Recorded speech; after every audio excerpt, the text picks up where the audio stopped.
turns almost everything around. And good morning, Nigeria. Today we shall discuss Mada Beacon Zikbada initiative, plus celebrating Nigeria's Super Falcons. All right, all around us today is groundbreaking achievements, but let's begin with Ikbada initiative, which is a $9 billion project, and it aims to revolutionize the country's tourism industry with far-reaching implications, not just for Nigerian economy, but also for the rest of Africa. Very true. And driven by the African Diaspora Central Bank and backed by the AKL Lumi, a hybrid solar energy and gold-backed currency. The Ikbada initiative is set to transform maritime infrastructure, stimulate growth, and position Nigeria as a tourism leader on the continent. I know when you hear solar and maritime, of course, that rings a bell. But this morning on Good Morning Nigeria, we will be exploring all of those and how this massive investment could drive sustainable development, open up new job opportunities for everyone, enhance infrastructure, boost foreign exchange earnings, and a whole lot of other opportunities that it will unfold. We would also break down the scope of this ambitious project and what it could mean for the future of Africa's economic landscape. All right, so as always, we invite you to join us as we discuss how the Ikbada initiative could unlock trillions in growth potential across tourism and related sectors. And of course, we have the bigger picture for Nigeria and the continent. You know what? Yeah, and coming up in part 2 of the program, we'll be celebrating the Super Falcons triumph at the 2024 WAFCON in Morocco. A proud moment for Nigeria, a proud moment for me, you know, personally as a woman, and, you know, seeing what the girls did on the field of play. You know, many of my friends... Did you watch it? Tell the truth. I watched some of the matches. So, no, I mean the final. The final, yes, I did. I had, my heart was in my hands. In fact, I was watching with one eye closed until the second half, you know, when I summed the courage to, but I didn't lose faith in our, you know, Super Falcons. Because, talking about not losing faith, I'm just wondering why I was not picked in that team, really. Looking at the benefits they got from the president. and I need to look at your legs and how strong you are. Maybe we're in the wrong profession, you know, honestly. I'm actually considering, you know, maybe joining any of the local football teams in my area. And it's never too late to start, you know. Age is no barrier. I am Claire Dilabu Abdurrazak, and don't laugh at me because I mean it. Thank you for joining us. All right, so the footballer, to be clear, has introduced herself. Well, for me, I still have hope, I'm sure. Number 10.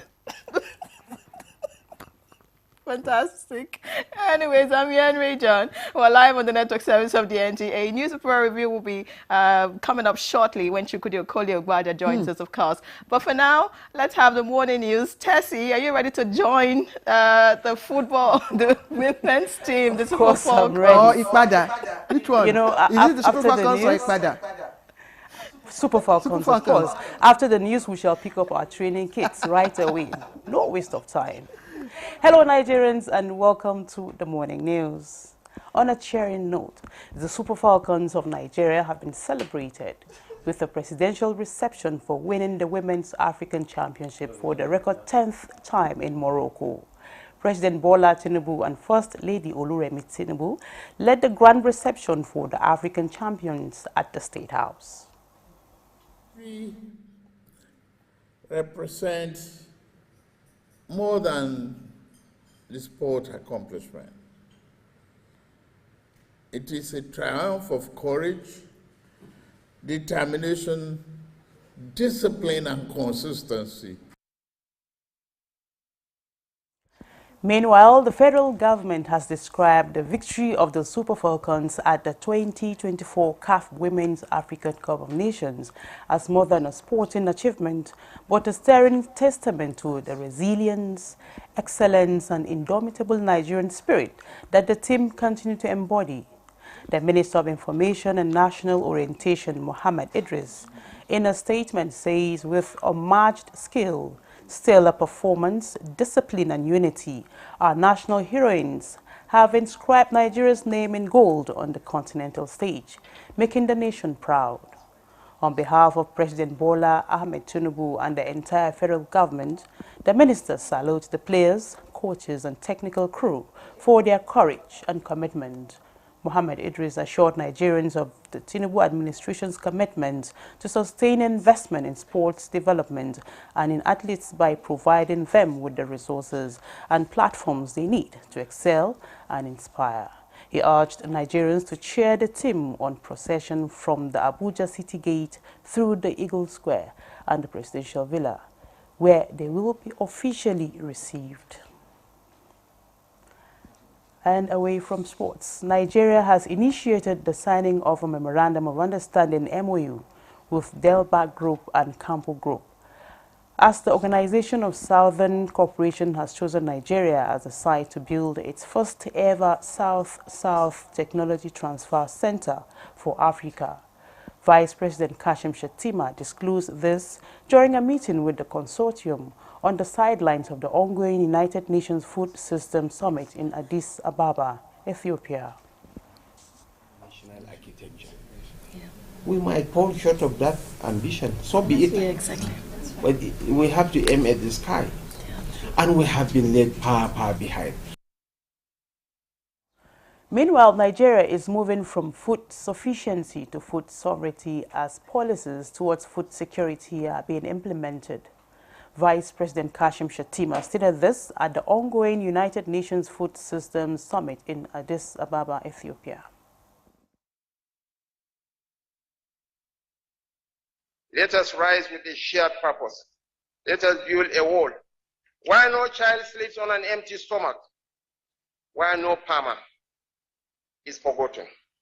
And where food is not a luxury, but a human right. And hope just got better literally for tens of thousands of inmates across Nigeria. A new energy partnership is lighting the path to performance and rehabilitation, starting right from the heart of the nation's correctional system. Bringing light to them is like bringing life. It turns almost everything around. Their vocational training, their educational training will be revolutionized. And when there is light in a facility, the issue of rehabilitation is faster. And those are the highlights of the news at this time. Good morning, Nigeria continues with Claire and Nyenre after this commercial break. Do stay with us.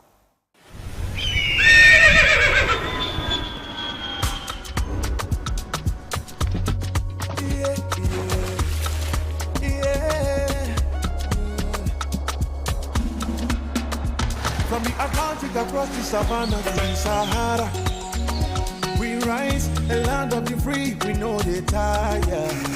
We dream great, our spirit is undying. Resilient, rooted like palm tree, we swear in color, we turn dark into light, we make solutions, we ignite passion, yeah. Education is unique, we have more than just solution. We are Nigeria, strength and unity, we know they carry life. We are Nigeria, together live the dream of a land with great destiny. We are Nigeria. I am the real Nigerian. Brought to you by the National Orientation Agency, NOA. Mamalicious bomb.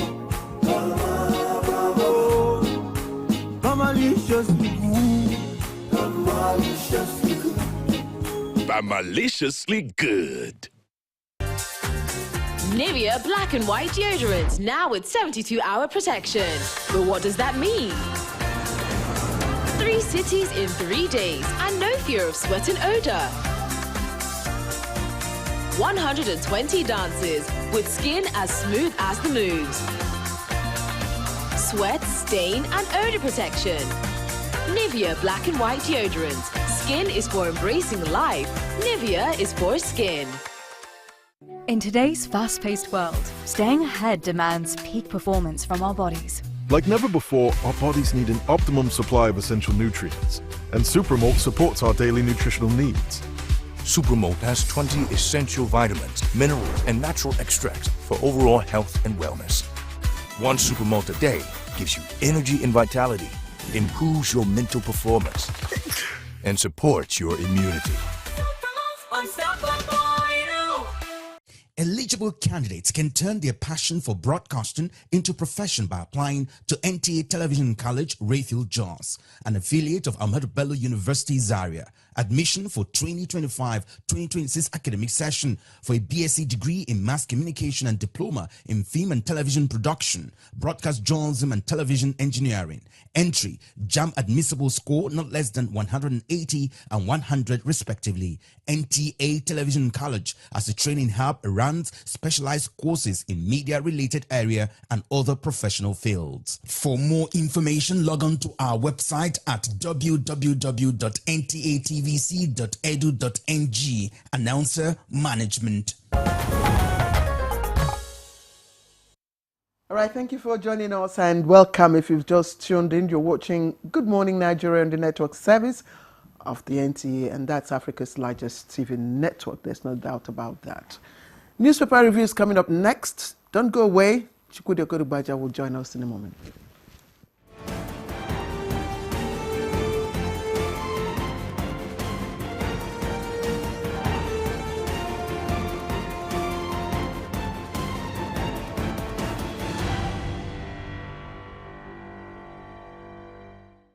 Kolio Ubaja with us again this morning. Good to have you, sir. Welcome.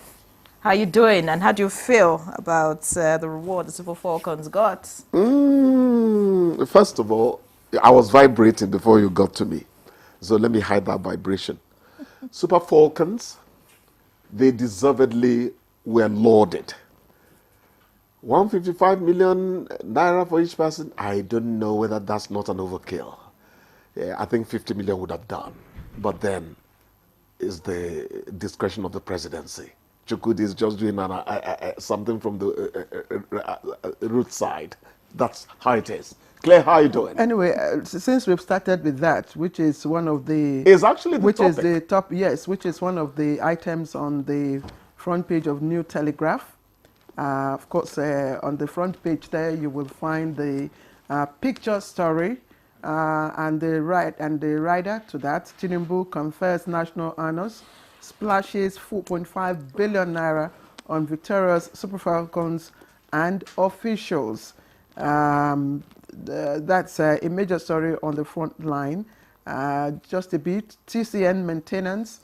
Blackout may push alternative energy costs to 2 trillion naira. Okay, that's another story there. There are other stories I'll quickly take. Fraud control. Nigerians' BVN enrollment hit 66 million. That's NIBSS. That's from the New Telegraph. And quickly to look at the Daily Trust newspaper. Daily Trust newspaper, and I'm starting with the stories just below the nameplate. Attacks on journalists rising under current administration. That's report. Now, patients stranded as doctors in Lagos embark on strike. Now, how NSCDC officer was stabbed and died in Abuja. Again, Tinubu gives Super Falcons highest reward in 27 years. That's the story on the front page of the Daily Trust. Henry, you got other papers? Yeah, the People's Daily, of course, and yes, the Super Falcons also leads right here. I already mentioned what the reward was like for winning the 10th WAFCON title. Above that lead story, we have Nigeria orders demand collective action against food security.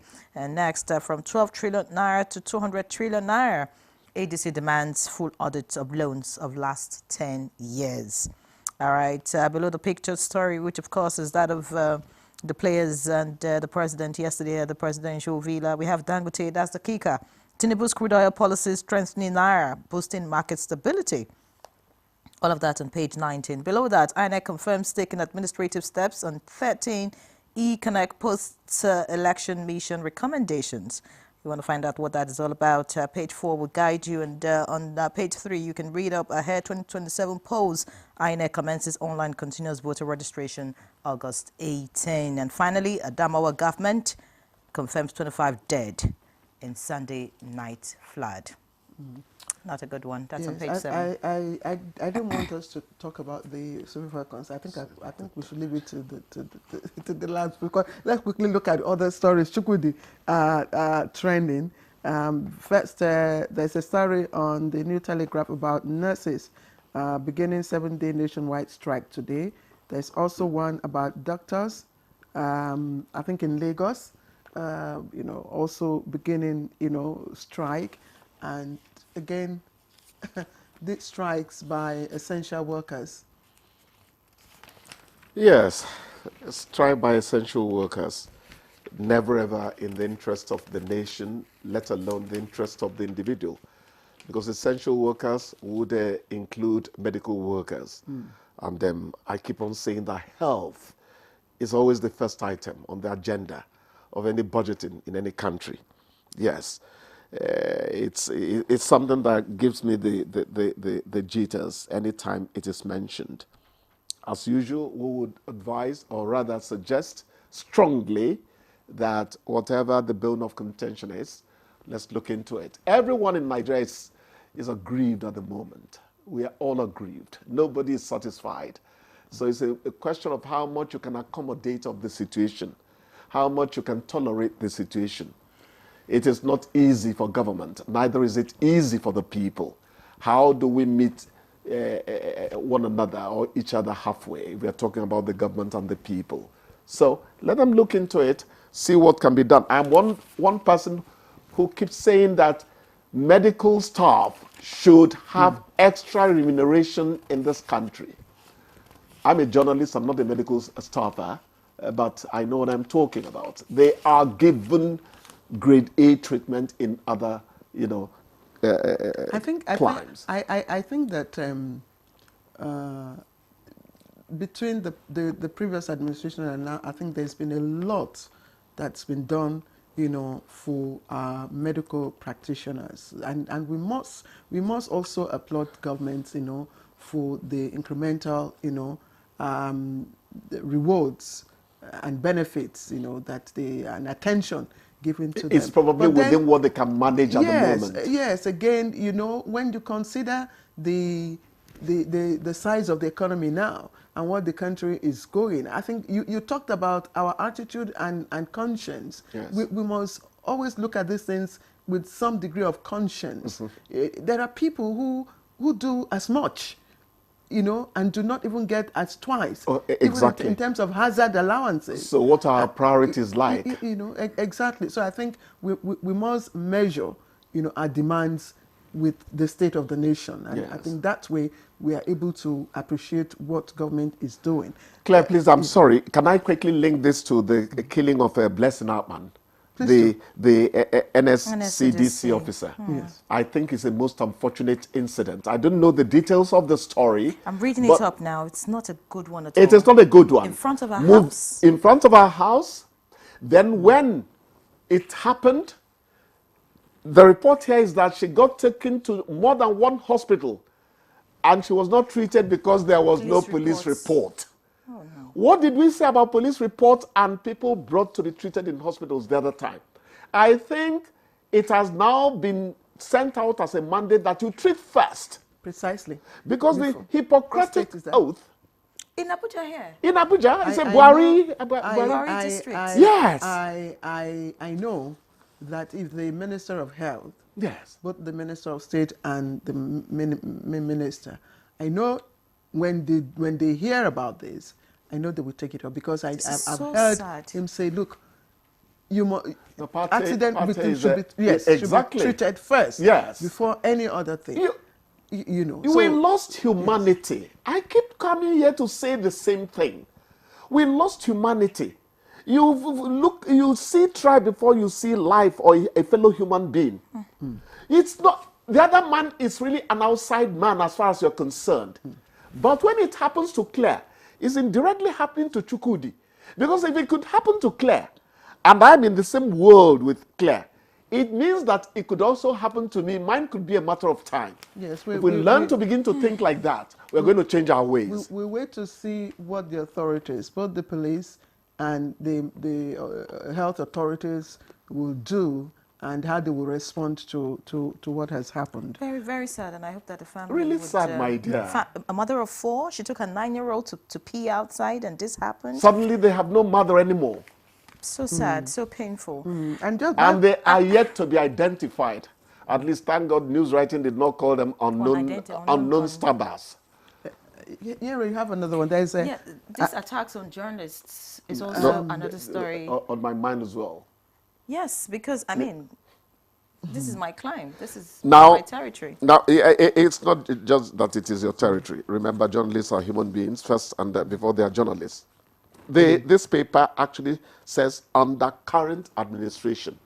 For me, that is what we should focus on. Because I know that President Ahmed Bola Tinubu is someone who does not like his name to pick up a blemish. We have to really look at the statistics and find out whether under this administration this is happening. And tell our president, we know who you are, and they're not going to permit something like this. I think it needs looking into. And I think journalists also need to do their homework. I mean, we've seen in the past few weeks, you know, the blunder that we made. Yes. You know, I mean, we just put out, you know, information without verifying. I don't spare us. Without verifying. You know, it's yes, the act is condemnable, but we must also look inwards, you know, and put our house in order. Do you know what you're saying by implication? Journalism in Nigeria is tending towards what do you call it? Social media. Yes. Factuality, fairness, accuracy, objectivity, and balance. We are sweeping them behind. Yes. We're trying to beat every other person to the news, and we're not doing what we should do. And we're not saying that this is what caused the deaths of these people. Yes. It is ancillary too. Every day in the newsroom, in the editorial newsroom, we are reminded. Yenre and I, you know very well, we are reminded about, you know, the basic ethics. You don't joke with them. Every day. You don't joke with them. The basic ethics.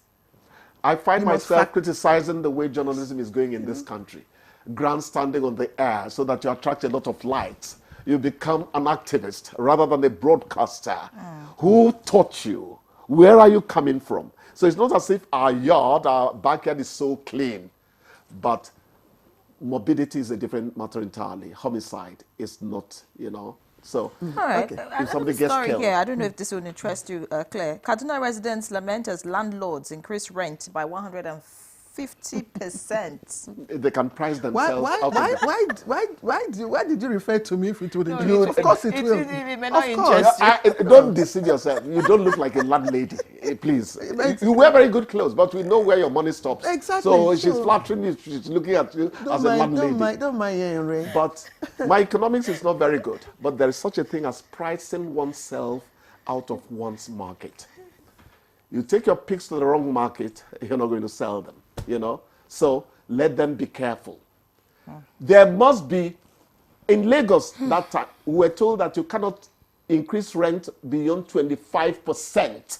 It was part of their edict. That's it. You know, so are we watching what they're doing? A lot, though, is involved on the other side, on the flip side. A lot is also involved in terms of costs and everything. But Chukwudi, we just have, I think, less than a minute or so. And I want to draw you back to the Super Falcons. Yes. Because you talked about... The Super Falcons. You talked about the amount spliced on them. Yes. And see... The first question should be, would you feel the same way if it were to be the Super Eagles? Why do we go sexist with everything? I'm just asking. This is not war of the sexes, my dear. I don't think so. Wait a minute. National honors will never die. 155 million naira could finish in 2 months. It depends on who's handling it. But national honors, street naming, those won't die. They live forever. Chukwudi, let me point out some variables that were at stake. First of all, it was in, Mission X to be accomplished. Secondly, the Super Falcons played in a capacity crowd, laser-beamed, stadium in Morocco. Then thirdly, they were 2 goals down. 2 goals down. And then within how many minutes they equalized? No, I I don't doubt you at all. The stakes. Since they are women, Claire will be a cornucopia of adjectives. No, Chukwudi. Chukwudi, you know I'm not a sexist. But if you consider the stakes, if you consider the honor brought to this country, look at it again on the flip side. What would have happened? What would have happened if Nigeria had lost? Okoronkwo will be my darling forever. Second place is nothing, and that's why you saw the Moroccans weeping. Okoronkwo will be my darling forever. You see, all of them. I agree. All of them. The goalkeeper, Ajibade herself, Oshala, the morale that she gives, and then you talk about what's her name now, Andozie. I mean, every one of them had a moment. They ran on the balls of their feet and not flat-footed, and for me, like the Super For Eagles. me, it's beyond the team. It's beyond the team for me. It's about the girl on the street believing in herself. That, I mean, whatever it is that she decides to do. It carries psychological, exactly. Yes, empowerment. I agree with you. That's it. Just before we let you go, we have talked about it before. I think maybe we need to reconsider our profession. And then when you're already creaking in the wrong places, you're not getting there. That's your you can't defeat nature. That's your opinion. Chukwudi, thank you're you. You're creaking in the wrong places already. All right. Anyway, I think that does it. Chukwudi, except you have something else. Bye-bye, ladies. See ya. All right, then let's take a break. Good morning, Nigeria. We'll be right back. Don't forget, we are discussing Ikpada Mother Beacon Ikpada initiative, and much later, we'll be talking to the Super Falcons. I keep going. Wonderful.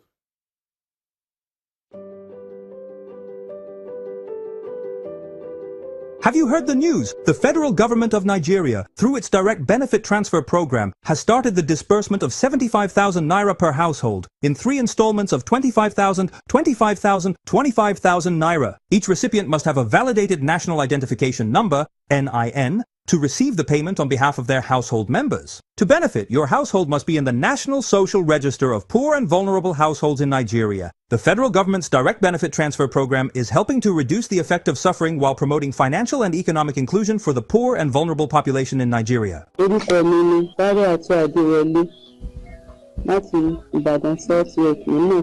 Ìjọba fún wa ní 75,000. NIN àti káàdì láti lọ gbà. Nígbà tí mo sì gbà, mo fi ṣe nǹkan tó dáa, mo ra oògùn nínú rẹ̀. Mo ra oúnjẹ tí màá jẹ nínú rẹ̀. Mo sì wọkọ̀ mi náà ń bẹ. A sì fi yòókù ṣe ọ̀rọ̀ ajé pé ká tó máa rí gbé bá. A dúpẹ́ lọ́wọ́ ìjọba wa òkè. This message is brought to you by the Federal Ministry of Information and National Orientation, Federal Ministry of Humanitarian Affairs and Poverty Reduction, in collaboration with the National Social Investment Programs Agency, National Social Safety Net's Coordinating Office, and the National Cash Transfer Office. In today's fast-paced world, staying ahead demands peak performance from our bodies. Like never before, our bodies need an optimum supply of essential nutrients, and Supermalt supports our daily nutritional needs. Supermalt has 20 essential vitamins, minerals, and natural extracts for overall health and wellness. 1 Supermalt a day gives you energy and vitality, improves your mental performance, and supports your immunity. We're not in a romantic relationship, we're in a dash. Brotherly relationship. Friends with benefits. Yeah, very bad boy. No. Family relationship. Who be your family? Situationship. Are you in a situationship? It is well. Survey says... Hey! Onenge is my girlfriend. You want dodge? Thank God. Say I hacked. An oversized shirt is okay to wear, but an oversized dash isn't. Skirt. Bra. Shop. Pants. Whoa. Name something you add to your text to make them more interesting. Emojis. Stickers. Pictures. The way my back at the breathing, at the yara. Gifts. Survey says. My birthday.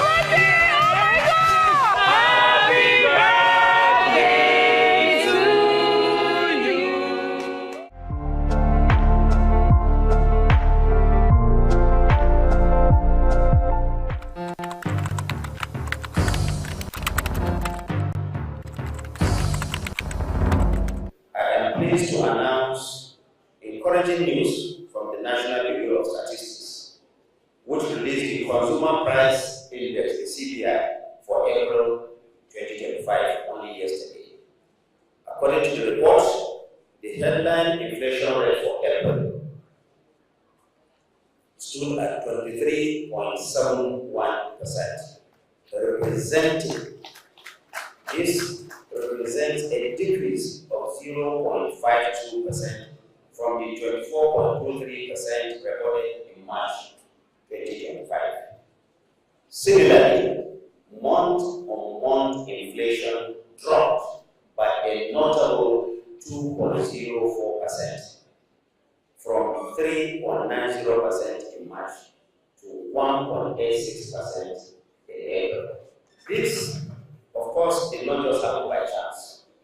The President is focused and is determined, and his determination and his interventions are clearly paying off.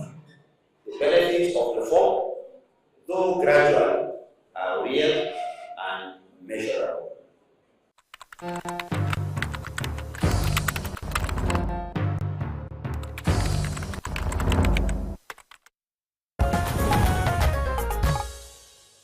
All right, welcome back. You're still watching Good Morning Nigeria live on the network service of the NTA. And to begin our conversation this morning, which borders on Motherland beckons Ikpada initiative, let's take a look at this background report put together by our correspondent Oyeyemi Ajayi.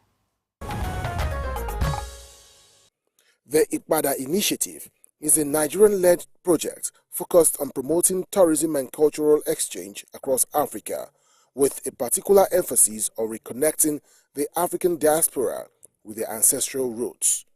The initiative, spearheaded by Otumba Wanle Akimboboye, is aimed at creating a platform for showcasing the continent's diverse cultural heritage and fostering economic opportunities. A key component is the Ikpada Carnival, a cross-border event designed to celebrate African arts, music, and traditions while facilitating travel and investment within the continent. It provides platforms for investors to participate in tourism-related ventures, including holiday homes and other infrastructure developments. Over time, the initiative has gained support from the Nigerian government, aside collaboration with Festac Africa 2025. The long-term vision of the initiative is to establish Africa as a leading destination for tourism, trade, and spiritual exploration, with the diaspora as a key partner. Aside facilitating a cultural pilgrimage for the African diaspora, allowing them to trace their ancestral roots through various experiences, it's to also create economic opportunities for African nations through increased tourism and investment, as well as offer tailored investment packages for investors interested in African tourism sector. The cross-border tourism is facilitating travel and exploration across different African nations, making it easier for people to experience the continent's diverse offerings. It will parade through Lagos in Nigeria, Cotonou in Benin Republic, Lomé in Togo, and Accra, Ghana. The procession, which is tagged Carnival for the Unity of African People, is believed to be an epoch-making event, noting that it will be the biggest ever street party to be held on the soil of Africa and across 3 countries. It is a cultural tourism extravaganza that will feature, among others, African cultural arts, traditional music, culinary delights, costumes, and dance from different African countries. Now, can these indeed be harnessed towards the growth of Africa at large? What other benefit can be derived from the Ikpada Initiative project? Our guests will be answering that shortly. All right, thank you for the background report on Mother Beckons Ikpada initiative. And we have right here in the studio with us Honorable Kumi Fake, Vice President of Government Affairs, Ikpada Project. We'd like to thank you very much for joining us. Thank you for having me. Yes. And we will, of course, be expecting others here. When you want to start off? Okay, let me start off. First of all, I'd just like to know, because I have been sounding Ipada Yes. in the Yoruba tone. I hope that's what it means. Yes. The return or the coming Return home. is, Please, can you yes. explain to us? Yes. Yeah, Ipada means it's more of it's like a diaspora, but more for people that is coming in from Asia, Caribbean, South America, North America. We wanted to have that heritage connection so that they have the identity that they are from Africa. So we decided that Ipada means coming back home. You know, it's like you leave and then you are coming back. Not like we Nigerians. I am a diaspora. I used to live in the state for a long time. Then I moved back home about 10 years ago. So what we encourage, you know, our brothers and sisters over there is that they have a connection in Africa. It doesn't have to be only Nigerians only. It can be from Ghana, especially those who have traveled through this slavery in the old days. So we wanted to reconnect them back to the roots of Africa, you know, so they could visit through, it's like a gateway through Africa, Nigeria, and Abuja. So this is the first time that it was launched last year with the Ministry of Arts and Culture. That was we collaborate with them. So we are doing it this time so that people can have access to a way of coming back home. Why did you choose the vernacular, you know, title for it? I just thought being an ISA that people they have wanted to associate with Africa. A lot of blacks in the other world, they feel like they are back home, especially with what's going on in Africa, in America right now, with the president trying to make sure everybody return back home, President Donald Trump. So we are thinking, hey, how do we connect back with the African so that people they can have an identity that, oh, I'm from Africa, where in Africa? Because a lot of black race now, they are identifying their roots with their DNA. Some of them, they say they are from West Africa. They want to identify that some are from Nigeria, Cameroon, Ghana. So we wanted to link them back home. So we decided that Ipada is just returning back home. You leave and you are coming back. So Okay. that's the concept of that. I'm trying to understand the whole concept of this Ipada initiative. Sure. It's like the opposite of Jakba, you know, that I mean, that we're talking about. So Ipada. Now, is it that they're returning to stay permanently, or is it that they're returning for some kind of event, or to invest back in Nigeria and probably go back? What does it really mean? The idea is actually to have them invest back home, you know, because we see a lot of our people back in the other world. They wanted to have identity. They wanted to bring back. We want them to come and invest in Nigeria and other African countries, so that they have a say that, oh, I have identity. I'm from Africa. So the idea is not only the event only. We wanted to have a festival that we do every year, so that we are targeting maybe somewhere within the next 5 to 6 years, about close to 50 million people that will be coming in back and forth. Because when you look at the Caribbean, the Brazil, Cuba, there's almost close to about 300 million African races all over, including Europe and all that. So we thought it would be a good idea for them to return back home and then have a say.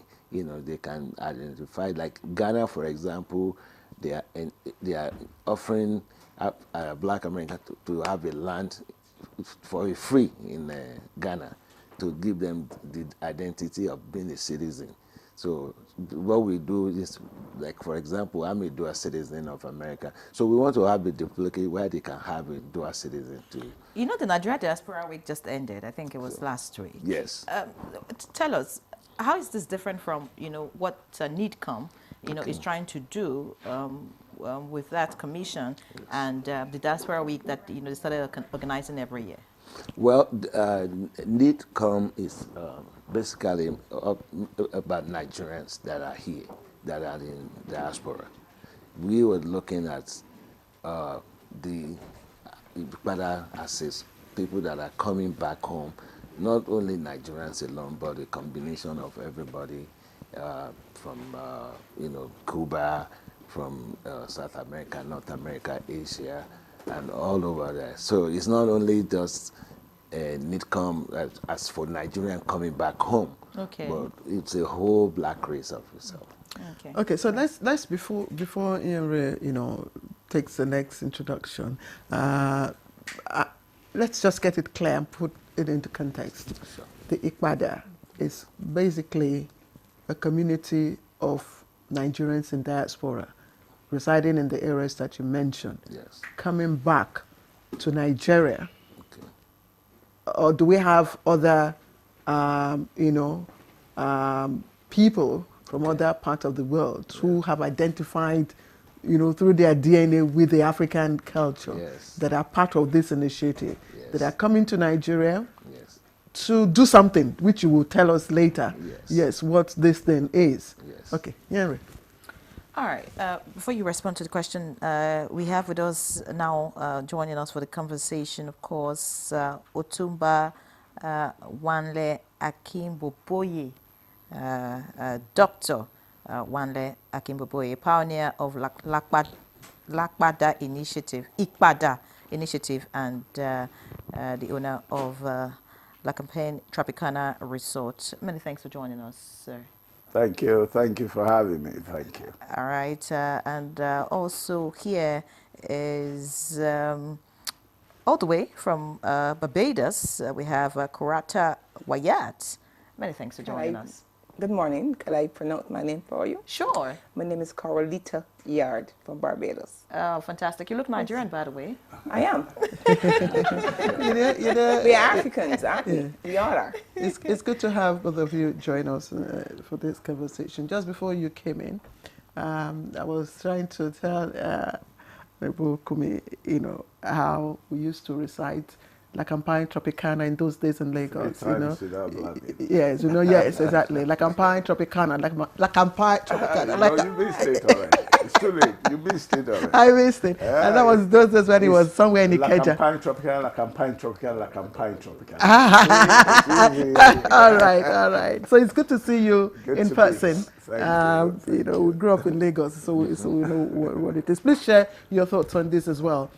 He's tried to put into context Ikpada, which is the return or the coming home in Yoruba language, and how this relates to diaspora and the investment. You want to start with us? Well, thank you. In 2005, we went to Atlanta and created Motherland Beckons, which is basically to beckon on people of African descent from all over the world. Yeah. You see, Africa as a whole, 30.3 million square kilometers of area, the wealthiest continent in the world, have no business being the poorest. And there is no other country or continent that has ever developed fully without its diaspora. The United States of America is made of diasporans from different parts of the world. The British came to Africa at different parts of the world and brought the wealth of the world to Britain. So we believe that there must be a concerted effort to get them to come. So we went to call them. We went to beckon to them. We went with about, if I remember correctly then, almost 15 kings, led by the Olowofo,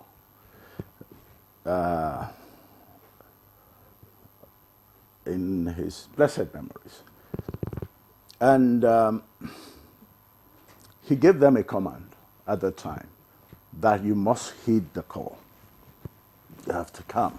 You have to come back and be part of what's happening in the continent. Now, Ikpada is answering to that call.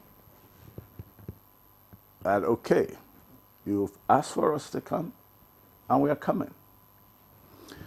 You know, we are the most blessed group of people in the world. Why? Because we have 30.3 million square kilometers of area of land. We have 1.5 billion in the continent.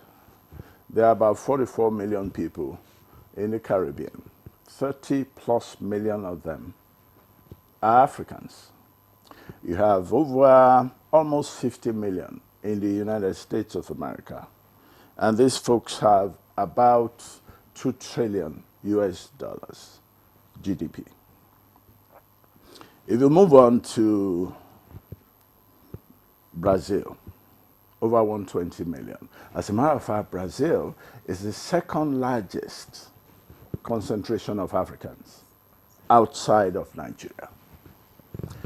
Now, you move to the Americas. By the time you put all that together, we must transform that lemon to lemonade. And what we have gone out the world, because we are the only race, we are the largest group of people that have that live in diaspora, Africans. And you know, we are one. When people see us, they see African. They don't understand the concept of, oh, you are Ghanaian, you are Egyptian, you are this. You're just African, that's all they see. So we decided that we must create a platform for them. So a PADA initiative is then realizing that the best way to do this is for us to create a united platform and create one Africa. Create one Africa that is solid. Because you see, if you look at what Europe has done, they created a Schengen visa. And with that Schengen visa, you can, once you enter any part of Europe, be it France or Italy, you can go to any part of Europe. So if you do a united call, if you take all the tourism products in North Africa, in South, East, West, Central Africa, and put together, Nigeria is what, about 677,000 square kilometers of area, almost 924. And you have unbelievable, in Taraba, for example, just Taraba, with 54,000 approximately square kilometers of area, has almost 346 mountains. If you Google Taraba today, you want to know the number of hills, they'll say it's uncountable. You go to the north, you see uncountable possibilities. So we decided, let's combine all these products we have in the continent, in Nigeria and the continent, and we being the champion and the giant of Africa, make it possible for people not only to come to Africa, to Nigeria, but to come through Nigeria to any part of Africa they want to go to. So we basically put... Isn't that ambitious? Yeah, it's not. Very easy. Because, you know, what you need is data to travel. You need infrastructure to travel. You need someone to hold your hand if you go into an area you don't know. And we must think there is no box, not just outside of a box. We must make sure that people understand that when you create such a platform, it will keep growing. It's a concerted effort to grow tourism. You know, Saudi Arabia in 2020 decided that they want to focus on tourism, and they were targeting 100 million by 2030. By 2023, they have reached So what's the target of IPADA? I'm coming. That's where I'm going. Yes. I know you like to. If you look at France France did approximately 110 million. This is a small country of 68 million people, and about, give and take, approximately 580,000 square kilometers of area. Can you imagine 100 million people? If they spend only $5,000 each, and you put all of this together, it's bigger than maybe 25, 30 African countries' GDP. If you go to... These are still assumptions. No, these are not assumptions. They are still, still probabilities. No. This is what they are doing today. If you Google today, the total number of tourists that goes to France, that's what you get. And Europe, collectively, they did 747 million visitors. So Africa, with our size, 747 million, comprising of people coming from Asia, from different parts. You can Google it, you see. It's not my figures; these are figures. Okay, let's put you on hold so that the lady would also have a say in all of this. I mean, yes, Karita, I'm just wondering, what's you say you are a Nigerian first of all? I'm African. Yes, but you are a Nigerian within this Ipada initiative. Yes, I am. Yes. I've chosen to be a Nigerian. Yeah, yes. So what's the attraction for you? I came to Nigeria 25 years ago, and I have friends here then, and I always said I would come back. So one day, I just got up and came back. I've decided to live in Nigeria, and I have been accepted by the Nigerian people. For me, there's nothing wrong in Nigeria. I just think that the press from the Western world gives Nigeria a bad rap. And I think that we, as Caribbean Africans and other Africans of descent, we need to know that we're Africa. We've been taught by, the white man, what Africa is. We need to learn what Africa is for us. So, in me coming back here, I've learned a whole lot about Africa that I told my mom, I'm not coming back to Barbados. I will visit Barbados because I feel at home in Africa. I found myself in Africa. And when my friends see me, they say, girl, Africa is on you. You don't need to come back. And I don't need to come back because this is where my forefathers came from. Your DNA, you've tried, because he talked about DNA earlier. I don't need no DNA, honey. I'm African. Anytime you're this color, because I don't call myself black. I'm not black. It's almost my color. I'm not black, and you're not black. Yeah. We're Africans, and they need to understand that. Black is that color. We're not that color. We are Africans. We should be proud of our heritage. Speak to us about the Sekpada initiative. How do you think it's going to transform the way the whites see Africans? Do you really want me to answer you? Yes. I don't care how the whites see Africa. I care how the Africans see Africa. Okay, let's delve into the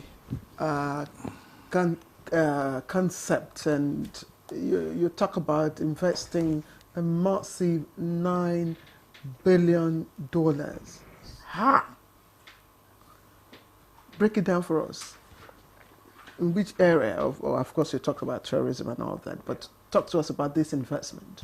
Well, I'm looking at when you said the investment from the IPADA, you're looking at to accommodate all these people coming in, we need to invest in hotels, where, they're going to accommodate that.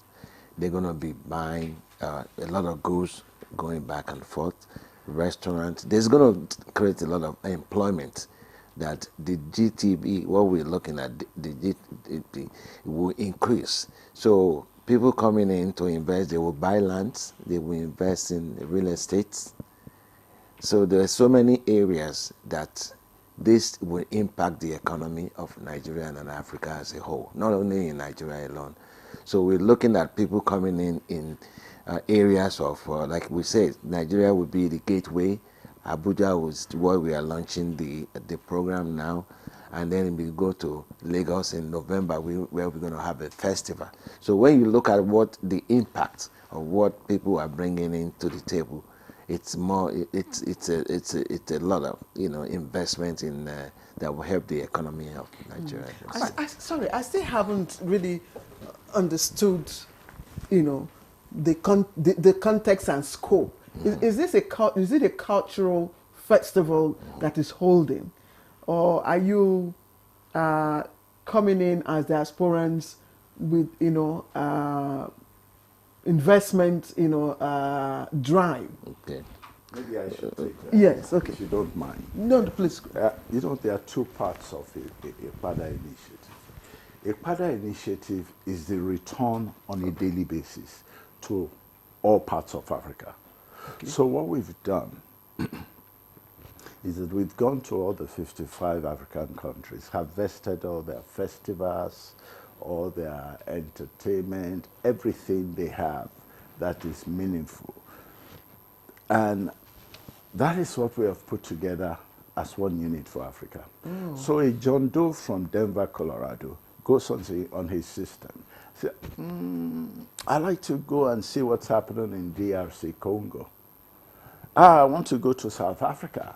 Because you see, they don't have this information. They don't know where to go. They don't know how to get there.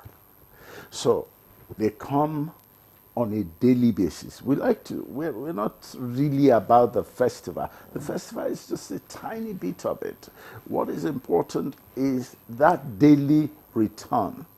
When they will come to Ghana, through Lagos, we have the deep sea port now in Lagos.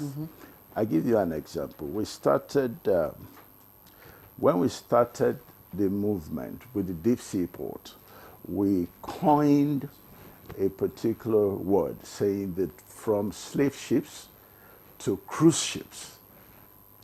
And some group of diasporans latched onto that. They're putting together $9 billion now to build 6 cruise ships weaved around African culture so that you can leave from Antigua somewhere or Barbados and you land at Lekki. And then from Lekki, you can go to any part of Africa you want to go to. So what we've done is harvested that, and then we've made it very simple. So that we have a 5-year plan from 2025 to 2030. 2025 to 2030. What that does for us is that it helps us to plan. So that most people that want to come can say, I want to come in 2028 for this event in Lagos. I want to come for this beautiful Ojudioba they do at Ijebode. And I cannot come in 2025 or 2026. I put in a small deposit for 2028. I want to come for 2028. Oh, dear, your festival, the Agugu Fishing Festival. Oh, there is a Doba somewhere. Or there is something in South Africa. They can now plan.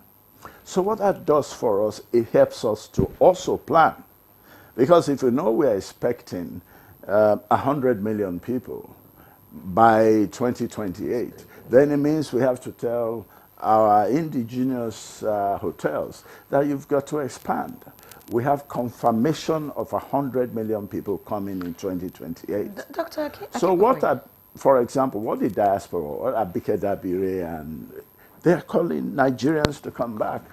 There are thousands of people that are marketing Saudi Arabia all over the world, including Nigeria. So we have the Diaspora Commission. It's basically calling, because it's a government body, also is calling only on Nigeria. So would I be right to call this a marketing platform for of course. African diaspora? Absolutely. It's a marketing platform. It's to let them know that these things are there for you. Come and patronize it. You have the Chinese that are here. You have the Indians. You have the Lebanese. They're all here doing business. Why are you there? Why are you not part of what is happening in the continent? And it's yours. I mean, before slavery, you didn't have a Nigeria or a Togo or Burkina Faso. You have African kingdoms. You know, when I got to the US for the first time, I had a root shock when someone referred to me as black. And I said, black? When? Why? How? When did I become a color? Why are you calling me that color? I'm not a color, I'm an African. Because reminds me of a lot song. No matter what color you are, as long as you're an African. You're an African. Yes. Yeah. And I said to them, I remember very clearly that I was quite young, early 20s. I said, I know that black has no history. The color black has no essence. They have no identification. They have really, color is a color. I have never run into an Indian that called himself red or yellow or Chinese. So I think that we need to begin to unwind and correct a lot of this. Sorry. Dr. Akimbowe, all of this is looking beautiful with the way you're painting it. But you're a businessman. I mean, the owner of La Campagne Tropicana, so you understand that for everything that looks beautiful, there are likely going to be challenges. I like to be called a continent builder. Okay, a continent builder. Yes. Okay, fantastic. Now, have you thought about the challenges you may face in all of this? That's a powerful question. If it was easy, everybody would have done it. When you set out to make a change, I went into the forest in 1984. I was just 26 years old to build an authentic African-themed resort called La Campagne, that you all know. And when I was coming into the forest, there was I came through the waters. Now, when I was going, they thought I had gone mad. The people in the city thought that there must be something wrong with this guy. And I camped in the forest, and I was there for 6 months. And at that time, it was a period when there was issues of missing parts and all kinds of hocus pocus about voodoo. And what was quite interesting to me was that when I was in the forest, the villagers around, I'll come out in the bush to be checking me out and looking at, okay, is this person okay? So today they had 4 houses then that we can refer to. Today they have over 4,000. Now, if I had worried about problems and issues and that how do we change the narrative, how to change, you don't talk about a boogeyman when you're talking about developing a continent. Mm-hmm. Everything has to be built. And that is what we've got to do. We've got to build it. I'm glad. Platform. Yes, I'm glad you have mentioned that everything's got to be built. And Karita, I'm just wondering, of all the stories that you may have heard, I'm sure you hear about infrastructure deficit. I'm sure you hear about so many things and all that. And I'm wondering, is this project sellable with in view of all the stories that you hear? Are there things that are sellable, especially in Nigeria? It is sellable to the one who can see and one who has vision and the one who wants to be connected to the diaspora, who wants to come back and be connected to Africa. It is visible for them. For the people who have bought let me just get my word correct. People who have bought the rubbish that they were sold, it is not. Because there are some African people who still will never connect to Africa because as far as they are concerned, they are American. But they forgot that their forefathers were dragged, were killed, they were raped, they were disrespected.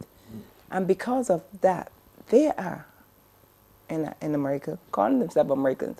But in actual fact, they are Africans. I don't care how they look at it, how they describe themselves, they're African first. So for those ones who don't want it, they can stay where they are. We're here for the ones who want to come back and belong and feel belong. For me, I want my family to come live. I want my kids, my grandkids to come live in Africa. Are you convinced? Are you in it because you're convinced that Africa and indeed Nigeria, have the resources, of course, to sell to the world? Yes. Have you seen those resources? What are those resources that you think are said? Africa, like he said, is the richest continent on the earth. We have to look within. We're looking out for people to help us. We have to help ourselves. We have to stop taking handouts. We have everything here. Everything is deposited in Africa. The complete continent of Africa has every single resources that we need to survive.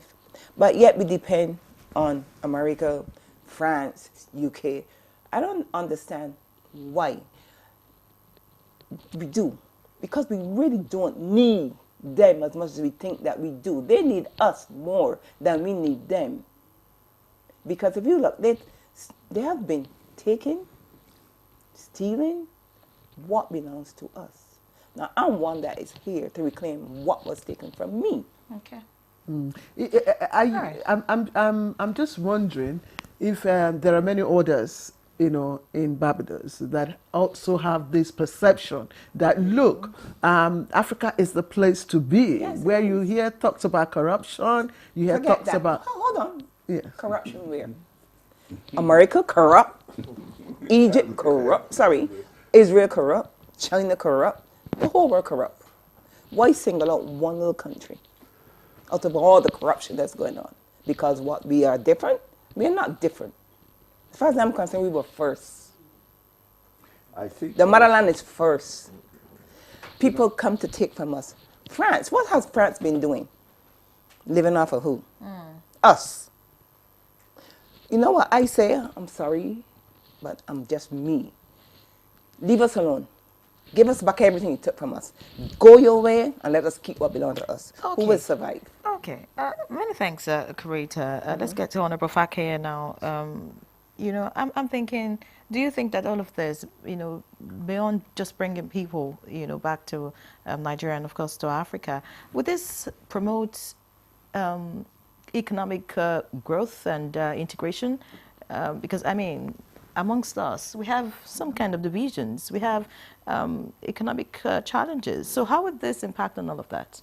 Well, when you look at an average person that will travel to any country in the world, they are going there to either, when you go visit a country, you are going in there to spend money there. That will impact, employment, people, like I was talking earlier, the hotel accommodation, employment, and then when you look at the whole economic impact, it's huge because, like Dr. Wale was saying, that the amount of money, like he was mentioning about Saudi Arabia, that they have realized, because they started going through the Hajj, and now they are going into sport tourism. So everybody now is going to Saudi Arabia to watch the sport. So the amount of money that is being poured into that country, if we have that in Nigeria here, like you said, the GDP goes higher. People there's going to be impacting everywhere in terms of youth development, so many things that comes along with other people coming to spend. So we wanted to bring the gap. It's not just bringing the people home. It's just where they belong. They want to come over here. Do you know the amount of investment that our athletes, that they have, the African athletes in all over the world, especially America, they're the one playing football. If they bring that back home, it will really help the economy, not only just Nigeria, but Africa as a whole. People will want to come home. Yes. And when they do, especially those in diaspora, when they come home, they want to see, areas of interest, tourist signs, yes, and all that. Beyond asking them to come home, Mr. Kimberboy, what are you doing? Have you taken time to survey or to explore, the available tourist sites that could be of interest? And are you also working with the subnational governments? Because some of these areas of interest, are in the rural areas. Very good question. Of course, you know that. That's why I'm here. Very good question. Thank you. It's been 41 years now of building this platform. And of course, the first time you have our president as the chief host, grand patron, and the brand ambassador for this, because he is a diasporan himself. President Bola Ahmed Tinubu? Yes, he's a diasporan. He used to live in the U.S. He used to live in the U.S. Diaspora we're talking about is not only Nigerians. I think Honorable Abike Dabiri is doing excellently well in bringing them back home gradually, and it's a gradual process. It took 400 years of a concerted effort to separate us. It will require a concerted effort to bring us all back together slowly. Now, when we say Ikpada Initiative, it's not only for Africans, including lovers of Africa. In fact, that's precisely what I'm talking about, because when they come, they want to see places. Yeah. They want to visit sites, tourist sites. I know. And most of the tourist sites are either, abandoned, neglected, or not developed. I know the Ministry of Tourism, Musawa, is doing quite a lot now, But what's the role of Ikpada in all of this? I think that when you have a 5 years program that people can plan for, and you're expecting 5 million, even just 500 people, 5,000 people coming, that is what will grow the industry, will develop the industry. We have in Nigeria, we have a bakery mentality. Bread sells, everybody start opening bakeries all over the place. So what you find is that you need to show and create prosperity in it. It's just that we don't know. Tourism have never really been our forte. What marketing strategy do you want to use in all of this? Because like Kurita earlier mentioned, the press, is painting Africa and Nigeria, black. What strategy do you want to use to encourage people, to come and see it as... Absolutely. You see, nobody can paint you see what you said, black. Because they identify black with anything negative. Black sheep of the family, Black Maria, black. All right. But what I mean to point to you is that when you set out to bring people from different parts of the world, that on its own, that mindset is marketing. You are looking at how do I bring them? What is the process? Do I go, in these days of social media, of course, we can reach, within the campaign, I think we have a reach of almost over 1 million on Facebook, and LinkedIn, TikTok, and all the angles. So you use that first. Then you reach out to Africans, Nigerians. Kumi's total number of folks that he went to university with in the US, he can tell them, oh, Ikpada, we have this, we have that.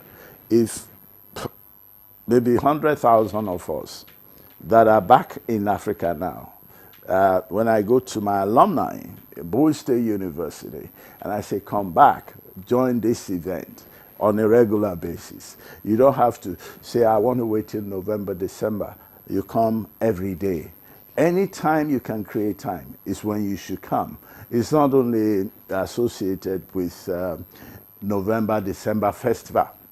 As a matter of fact, we try to downplay the festival aspect. We want people to come on a daily basis. We want it to be a revolving door. We have like about 30 people coming from New York now in September. We have over 40 as a group coming on this platform in August. They are here.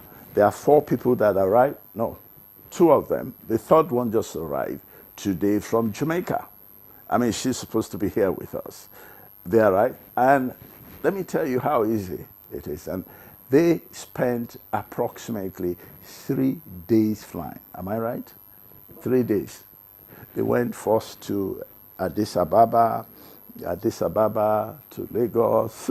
I mean, and this is a trip that, yes, so it shows you that sorry to interject. We're about to round off this segment. We have a second segment, but just before we go, Ian Ray popped this question before, and I want to reiterate that question because sometimes we work in silos and in fragmented,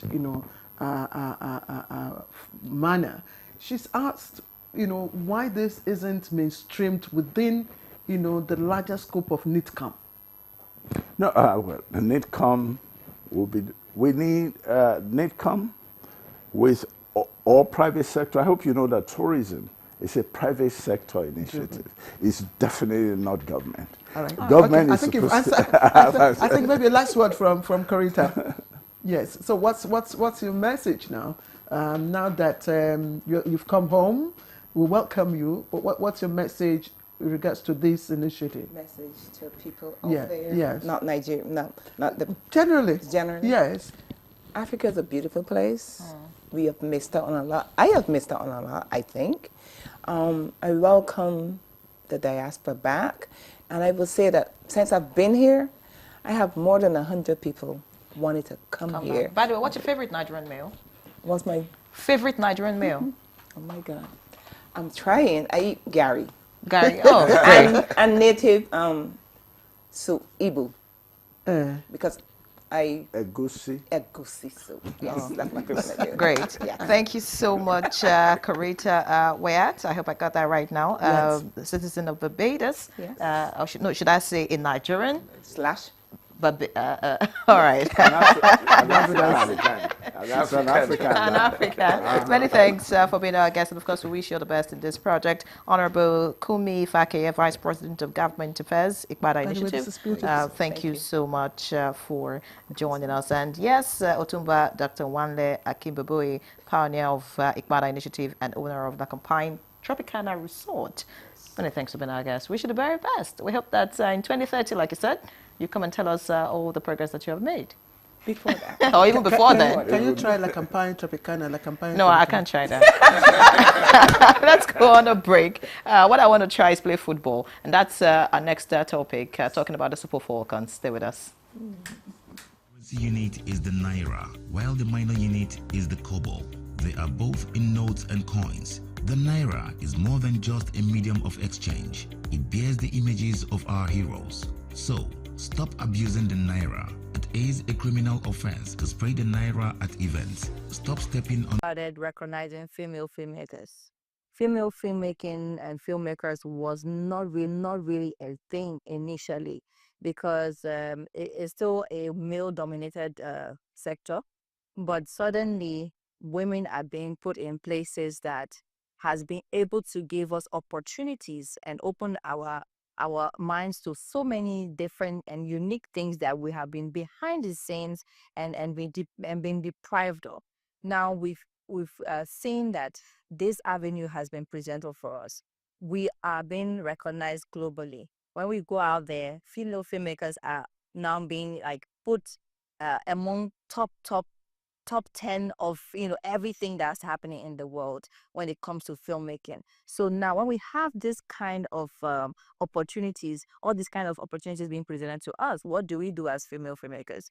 We are not going to say, oh, we failed at it. There's not been any form of failure. It was just about the right time, and the right time is now. Now that we have those platforms presented to us and the opportunities being presented to us, what do we do as female filmmakers? Do we get up, step up, combine forces, and work towards making sure that female stories are told the way that we want them to be told?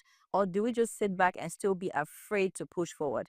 I am one of those people that I'm not afraid to push forward and to make sure that I'm telling the right stories that need to be told as a female filmmaker. There's so much that females are doing right now. We have females in the box office, hitting the box office, and we have females producers now. So women are not just sent to do makeup or act. There are lots of women coming behind the scenes like myself and also doing great movies because we are good storytellers. We actually tell stories in great details and with a lot of soul and heart. So females in Nigeria are really evolving from just the people that are used in front of the cameras and doing makeup and welfare to directors, producers, cinematographers, and sound engineers. And that's amazing for me to see that in my lifetime. What we realized, some of the biggest films out of Nollywood are from female, from the likes of Jade Oshibere, from Kemi Adetiba, Funke Akindele. The highest grossing film is from Funke Akindele. We've seen these people have actually taken they've taken the baton and they're actually thriving and putting us on the global map. I mean, for female cinematographers, what I want to encourage more people is that we should have more female people behind technical team. Like, it's not just the directors, like the fancy names. We need to encourage more females to actually take roles behind the scene, technical roles. We need more female in the gaffer department. We need more female in the sound department. Now we have more female editors, but we need more of that.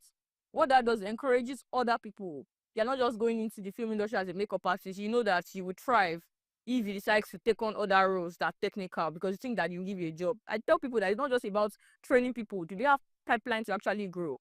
Not just even train them, give them jobs. Let them grow. Let people know that it's possible for them to actually thrive in these roles. The same way that I can go out there and combine with other top female filmmakers, and we can combine forces, partner, collaborate, and make bigger and greater things happen together. So I feel like this is the time. The world is seeing the power of female, and we have it. Is in our hands, and now we're making the very, very most of it as female filmmakers. Yeah.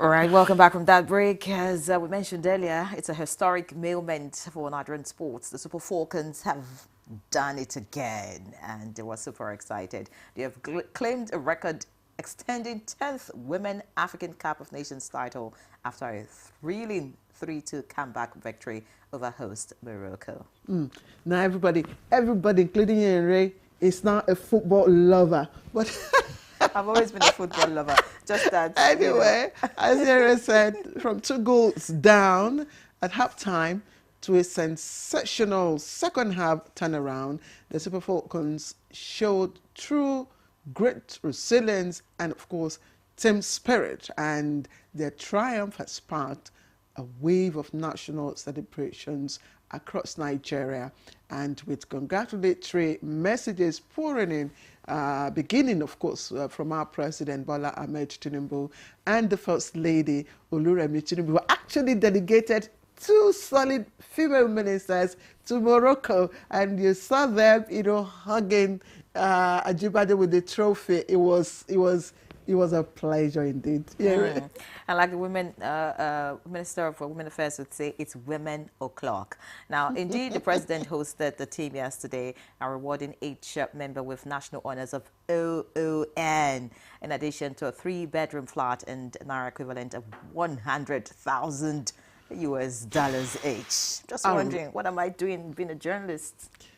Don't be what? Jealous. Okay. No. All right. And I'm glad, because I really wanted to discuss or talk about, what happened on that pitch. Of course, that very day. We would like to take a closer look at the road to victory, the challenges they overcame, and of course the incredible achievement, what it means for the future of women's football in Nigeria. But I really would love to know, and I'm glad we have someone here who can tell us, what happened after the first half. So many questions. Stay with us as we celebrate the Queens of African football, the unstoppable Super Falcons. We're now being joined by Chief Dr. Paul Ede Esquire. He's the chairman of Benue State Football Association and founder Niger Rattles Football Club and Benue Queens Football Club. Many thanks for joining us. Maybe you begin by answering the question that Claire, was asking. What happened after? Don't be too fast. We have a second guest joining us via Zoom from Oshogbo. In Osun State, of course, is of course our own Oyekale, our sports analyst. Thank you very much, and we're glad to have you join us, although not in the studio this time. Thanks for having me. It's a pleasure. Okay, so let's begin. Let's just look at the build up to the finals, the performance. Some people actually wrote off the Super Falcons. Well, I just said that we could as well have, adopt them as Super Eagles. Let's look at the Super Falcons, the build up to that final match, the performance, and, the last football and, what it meant for everyone. Well, first and foremost, the build up to the tournament brought a lot of symbolism because the Nigerian Football Federation, under the able leadership of Alhaji Ibrahim Gusso, came up with the concept of Project X, meaning that Nigeria was aspiring to win the trophy for the 10th time. And with that build-up, it came with a lot of pressure for both the coaching crew, the players, and coming on the heels that we had just let go of the coach of the Super Falcons, Waldron. The Herculean task was on the shoulder of Coach Justin Madugu, who had understudied Waldron before he was let off the hook. His contract was not renewed. Coming also on the heels of the fact that the girls were not in camp early enough to begin to train. At a point, I believe Coach Justin wanted to see how he can fuse in local-based players and see how the team can have a rebuild, particularly coming from the fact that he also wants to prove a point that he has what it takes. So that actually brought a lot of pressure on the girls. And to also think that most of the African nations, particularly South Africa, who have won WAFCON just once. Were the defending champions. Yeah, they were the defending champions. And the pressure on them, the preparation from their end to retain the title was also very immense. Then also looking at the host nation, Morocco, that have invested tremendously in women's football and sports generally. So the pressure was heightened.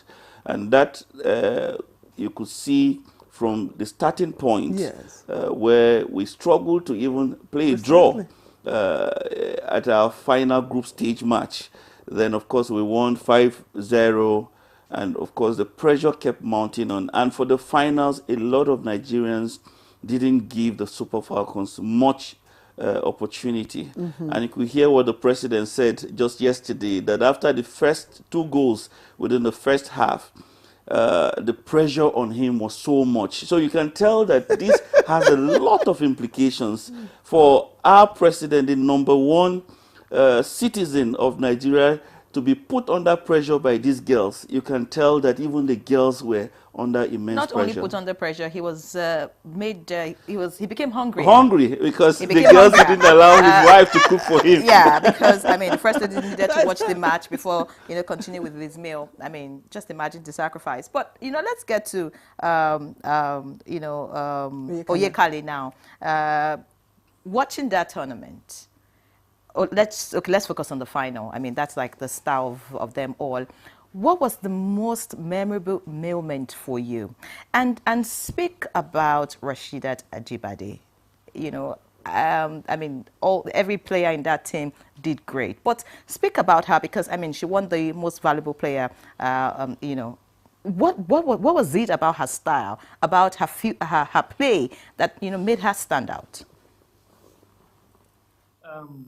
I want to join millions of Nigeria to first of all still say congratulations to the Super Falcons of Nigeria because for the 10th time, their name will now be engraved on the trophy as the greatest country on the continent of Africa, talking about female football. Now, back to your question, Rashidat Ajibade.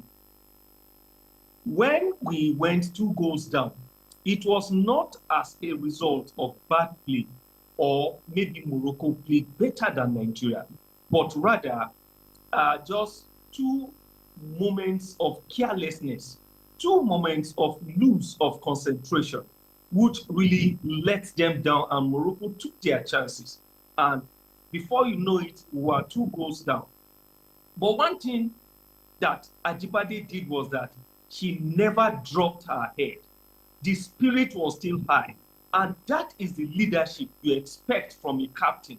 A captain and a leader of a team will always rally the team that, no, we can do it. We can do it. Remember, Nigeria had done it before in Saudi 89.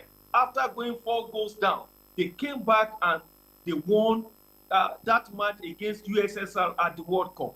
Remember Atlanta 96, when the almighty Brazil went 3-1 up against Nigeria. Nigeria came back and won that match. So that spirit was in them.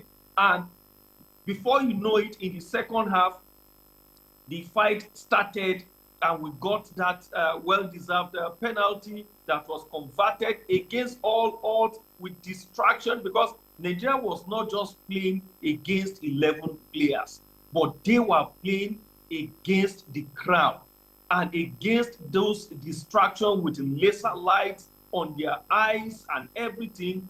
But Nigerians were focused. Okoroko converted that penalty kick. And from there, I told those with me, even before we scored the first goal, that Nigeria is coming back. And before you know it, the equalizing goal came and the pressure returned to Morocco. And of course, the winning goal. And from there, you know that, yes, it is Nigeria all the way. When NFF call it Mission X, I call it La Decima. That's the 10th, because it was expected. You mean a competition that has been organized 13 times and his country is winning it 10 times. You should know that that country deserves the best. And it was really a good one. Rashida showed that, bringing that leadership ability. And before the final, she has won the Woman of the Match 3 times. That attests to her superiority in the field of play, that she was really a gem to really watch. Right from after she was promoted from the under-17 team to the main team, she has never shown any sign of abating. I think the last time we played Morocco, where we were eliminated in the semi-final, Morocco were lucky because she was red-carded. Had it been the red card was not there, Nigeria would have come back. But this time around, it was a point to prove. It was a revenge time, and the revenge was complete. Not only complete, but in a very, very sweet way, and Nigeria danced away in euphoria. It was really great for Nigeria. Let me ask you before we come back to the studio again. You know, I was listening to the commentaries, and you know, statements like, "Oh, the Morocco." In fact, some people already gave victory to Morocco after 2 goals, you know, up, and people were wondering why Azizat, you know, was on the bench. I'm wondering, what do you think happened in the restroom, or what do you call it? Yes.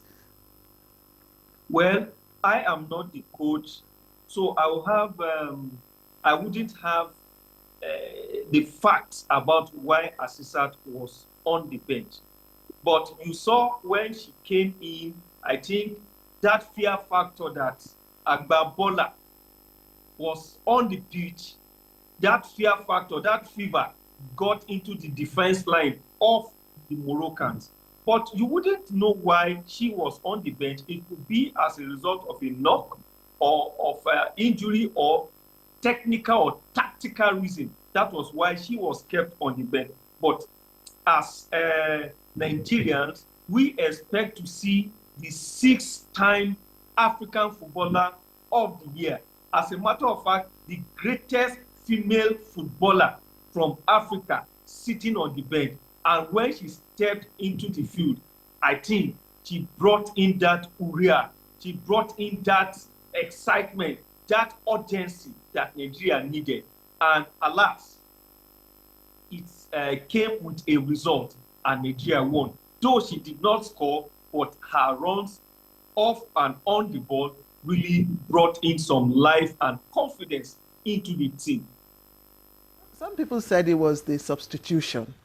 You know, I mean, the subs that came in, and maybe a little caution, you know, from the coach, you know, during halftime rest. What do you think might have happened? Because when the girls came back, it was a different game in terms of ball possession and shots on target. You know, the beauty of football is like journalism. Coming into the studio this morning, I didn't know the questions to expect. It's not like journalism in reward. But of course, your reward is also there. The fact that you could tell and extend the story of these girls is a great reward. For me, I believe that the reward in journalism spans beyond the monetary value, even though naturally you should expect money. But the point I'm trying to make is that coming into the studio this morning, I wasn't expectant on the kind of questions that you were going to ask. But you had to believe that if I come here, I'll be able to respond to those questions that you would ask. It's the same with football. When you play against a team that is coming to the playing field with a particular strategy that you are not preempted on, you need to think on your feet. And that's why you see that all through the finals, the coach never sat down once. He kept communicating with his backroom staff. He kept communicating with the players. Of course, the level of communications is different.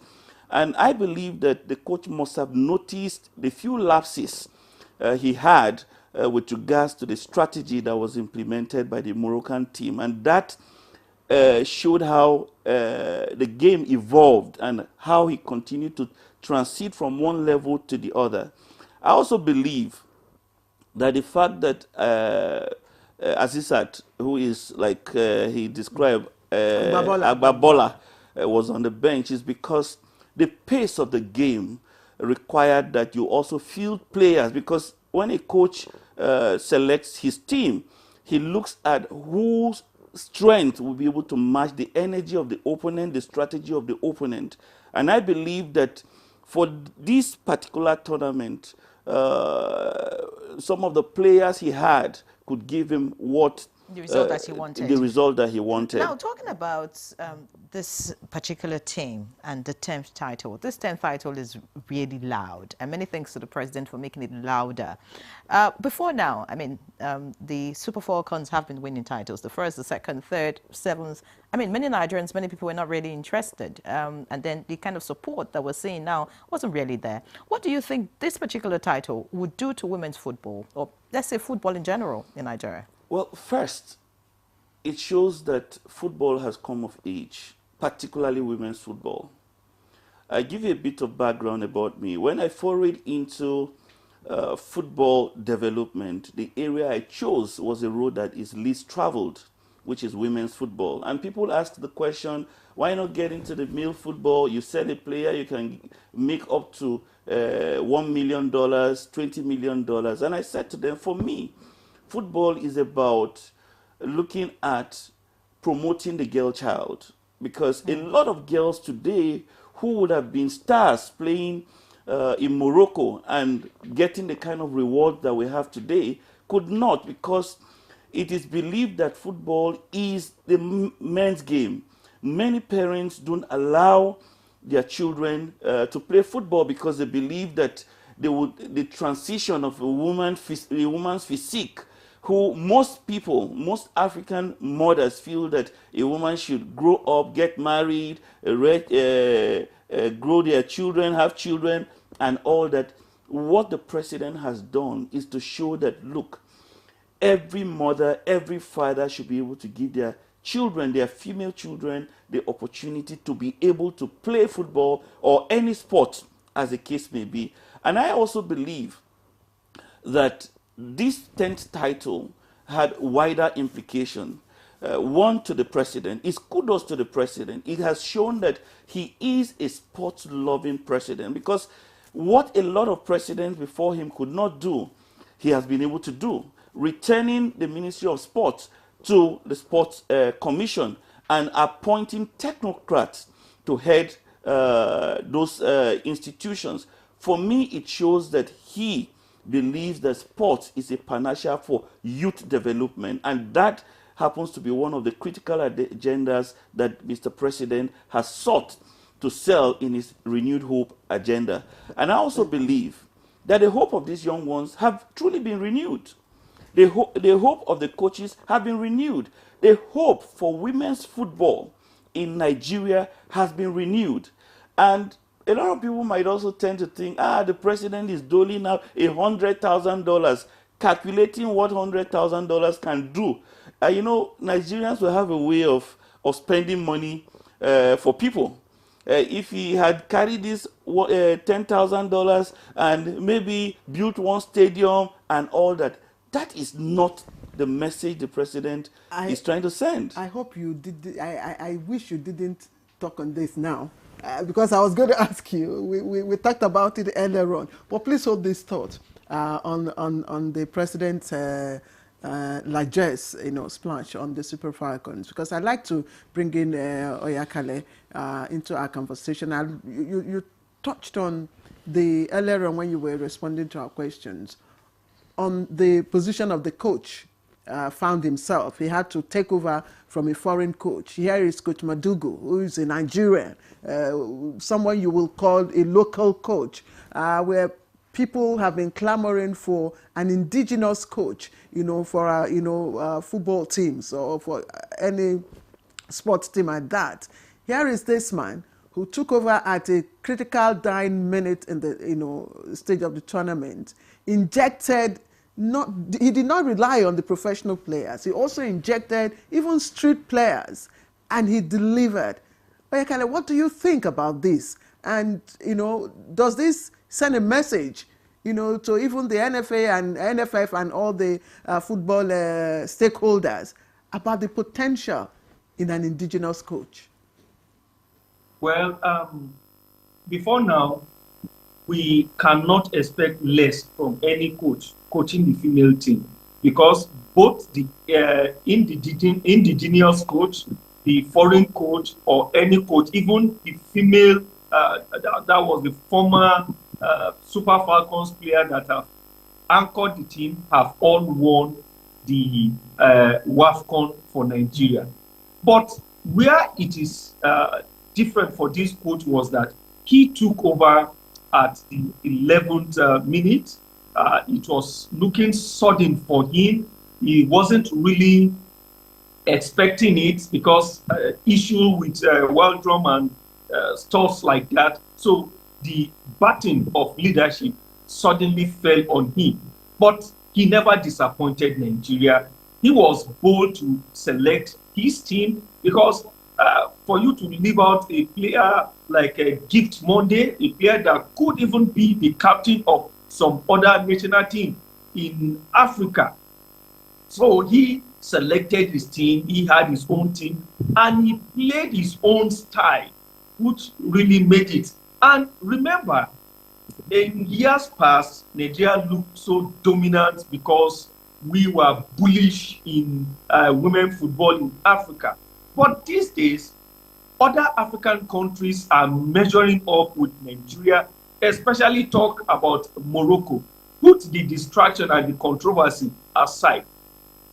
They have been deliberate in developing their football for the last 10 years. They were deliberate to develop their football. and it has shown in even their football, their league, and everything. Same with the likes of South Africa.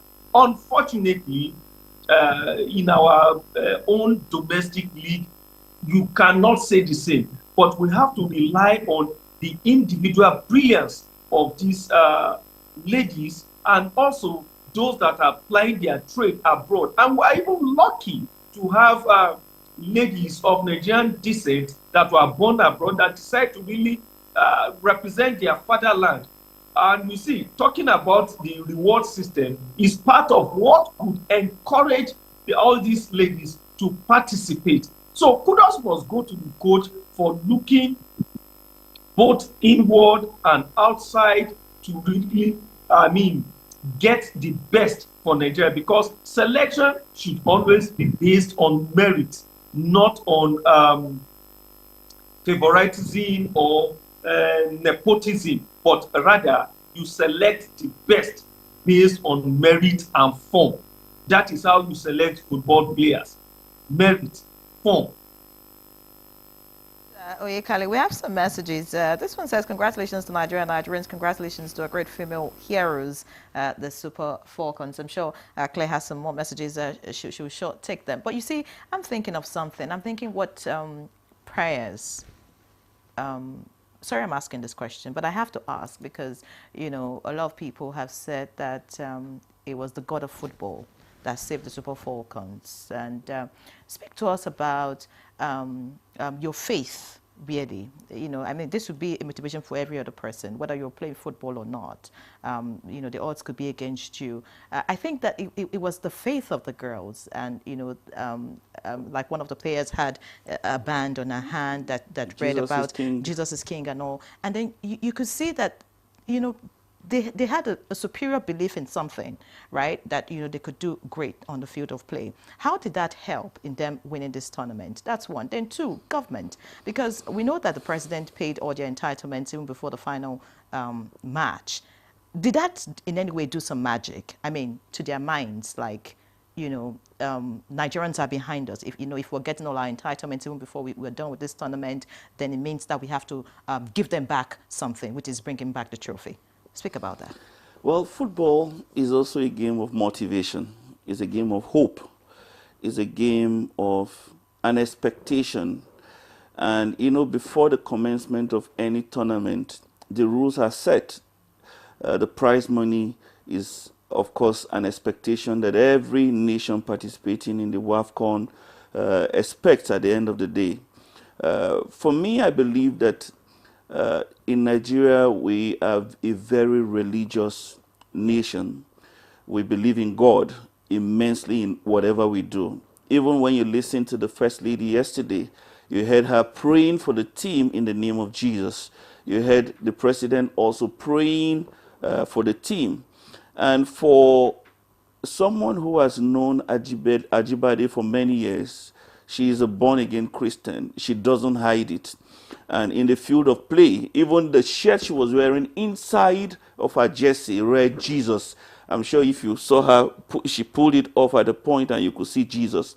So it is with other players. Azizat Oshola, for instance, is a Muslim, and she prays and believes in God. I know some of the key players in that particular team that believes that God, it takes only God to gain victory. And I think that added to their motivation. Then second of all, you also look at the fact that the girls went there with a lot of hope that Nigerians expect them to bring back this trophy after the 10th edition. If you were at the airport yesterday to receive them, you will see that the SGF was there, the Minister of Aviation was there, the former Minister for Sports, Phyllis Schreiber, all of them were on ground to receive them. And of course, the assurance that the nation will celebrate them. Okay, the president... Sorry, I have to cut you so that we can get the final thoughts from Oyekale. Oyekale, please talk to us about the largesse, you know, splashed on the Super Falcons by Mr. President. And by the way, I'm yet to see a First Lady who has given so much support and who is so much in love with promoting female sports as our First Lady. So we must also thank our First Lady for always standing by women in sports and anything women. She's always there. You see her beaming with smiles. But some people have said that, look, 150 million for each, OON, national honors, 3-bedroom flats. Is that too much? A worker deserves his or her wages. These girls have really done well, and they deserve far, far more. Well, maybe if they have not been celebrated or well celebrated in the past, does not mean they should not be celebrated now. There was a time when Nigeria wins, it would just be a presidential handshake, and it will be counted as an honor for you to have the presidential handshake. But this time around, it is a windfall of largesse. And you see, the reward system play a lot of role in sports. You see some athletes trying to defect to other countries. That is because they felt that they are not being well taken care of. If we have good reward system, note that sports in the world now is an industry of its own, and it's actually a very big industry. And football is one of the driving force in the industry of sports. And if investment is well made, I think they are revenue generating for themselves. So there is no amount that is too much when you reward athletes for good work, for doing good work, because that will encourage them to actually do more. They can go with this heart to the World Cup and win the World Cup. You understand? So the reward system is really much, and the Super Falcons they have really come a long way.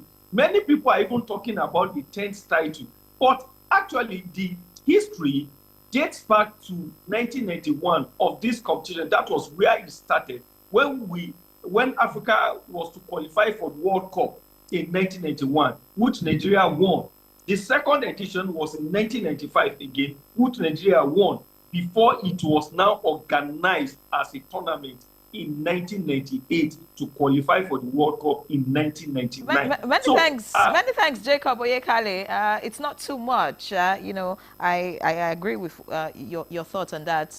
Dr. Eddie, your final thoughts in 30 seconds about the reward. My final thought is that Nigeria, we must begin to take women's football seriously, develop the game at the grassroots level, invest more, enough playing tough. The state government should pick from where the president has done, and thankfully the Governors Forum has spoken by also rewarding the girls, and I think that each of the states of the federation should be able to give more to women's football. All right, you said you have a female football team, right? So Claire and I are enlisting. So after this program, you tell us all that we need to do so that we can go on the field of play. Don't try me. Don't try me. You don't know what I'm capable of doing. Many thanks, Chief Dr. Paul Edes Kaya, Chairman, Benin State Football Association and founder, Nigeria Tels Football Club and Benin Queens Football Club. It was a pleasure to have you. Thank you so much. So you have new, members in your team. Yes, and I am the new Okoronkwo. All right. And of course, from Oshogbo, we had JJ Oyekale, sports analyst. Thank you so much. It was a pleasure to have you. Thank you for being our guest. Thanks for having me. It's a pleasure. All right. So that's it on Good Morning Nigeria this Tuesday. I'm Henry John, live locked on the NTA. And I'm Claire Okoronkwo Adelabu Abdurazak. Bye-bye.